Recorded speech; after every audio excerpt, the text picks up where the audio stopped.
자, 요거는 이제 문법 문제가 나오는데 대원외고는 이제 문법 수준 이런 거죠. 한영외고 따져보면 문법 수준이 높지 않습니다.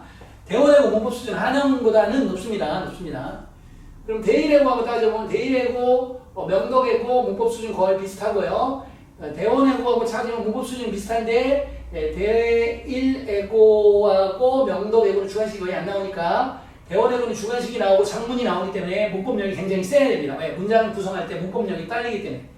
문법 문제의 표면적으로는 난이도의 레벨은 거의 비슷하지만 실제로 작문형에서 문법 능력이 굉장히 많이 요구되는 시험이다. 이렇게 볼 수가 있습니다. 그래서 거기서 감점을 애들이 끊임없이 받습니다. 안 고쳐져요.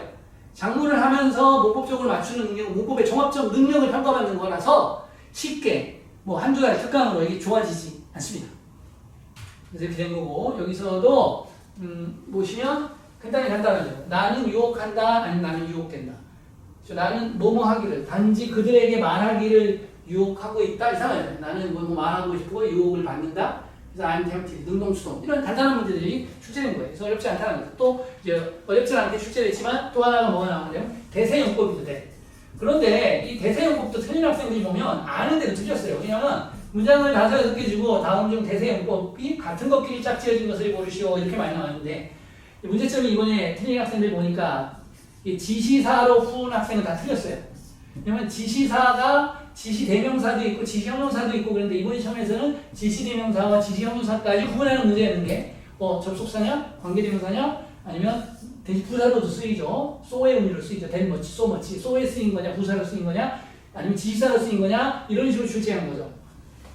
이게 강조형으로 쓰인 거냐 이렇게 출제된 건데 지시사로 뭉뚱그려 푸는 학생은 틀려버렸어요.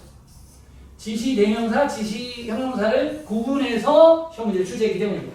이런 게 바로 시간 압박을 받았기 때문에 시간이 너무 없다 보니까 이거 너무 시간이 압박 빨리빨리 풀다 보니까 한 번 더 검사할 시간이 없어. 한 번 검사할 시간이 있었으면 이런 문제 안 틀리겠죠. 이렇게 된 거고요. 또 하나 이제 보실 게 뭐냐면 이 문제도 아까 말한 것처럼 대원외고의 문법 수준이 그다지 이렇게 어렵지 않다 이렇게 지금 제가 말씀을 드리잖아요. 그게 바로 뭐냐면 이거죠. 가정법도 보시면 가정법 과거 지금 뭐가 왔습니까? 완료가 뭐잖아. 우드 해본 미스들이니까 가정법 완료. 그럼 여기가 가정법 과거 완료. 헤드 기분이 돼야 되죠. 헤드 기분. 헤드 기분 이렇게 나옵니다. 그래서 이부가 생각되면 다시 헤드가 나와서 조치가 되겠죠. 이 정도까지 출제가 되는 겁니다. 혼합 가정법으로 출제되기도 하고 그 정도까지가 나오지 아주 어렵게 나오죠. 오히려 문법이 좀 어렵게 나오고 짜증나게 나오는 것은 어디죠? 중학교 3학년 문법이 굉장히 짜증나게 어렵게 나오죠.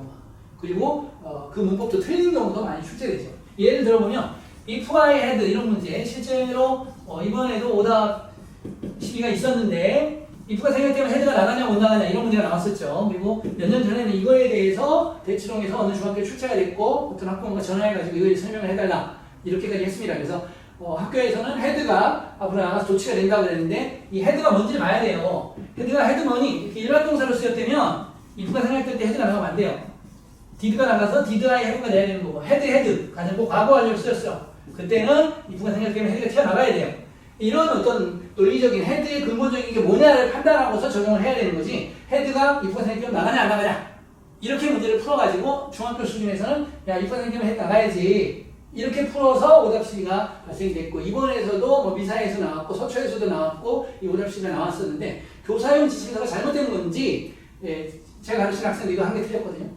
그런데 이게 분명히 맞아 잘못된 건데 학교에서 이거 조치가 가능하다 이렇게 들었습니다. 조치하면 안 돼요. 디드라이가 돼요. 뭐 개수 문제를 출제했더니 중학교 3학년 문제가 문법이 오히려 더 어렵게 나오는 경우가 많습니다. 실제로 외고에서는 기본적으로 해석을 잘하고 기본 문법 이론이 좀 숙달이 돼 있는 정도면 어렵지 않게 붙습니다. 물론 이화에고는 문법 문제가 굉장히 어렵게 나옵니다. 이화의 특징이 항상 그래왔으니까 어쩔 수가 없는 것이고요. 이렇게 돼서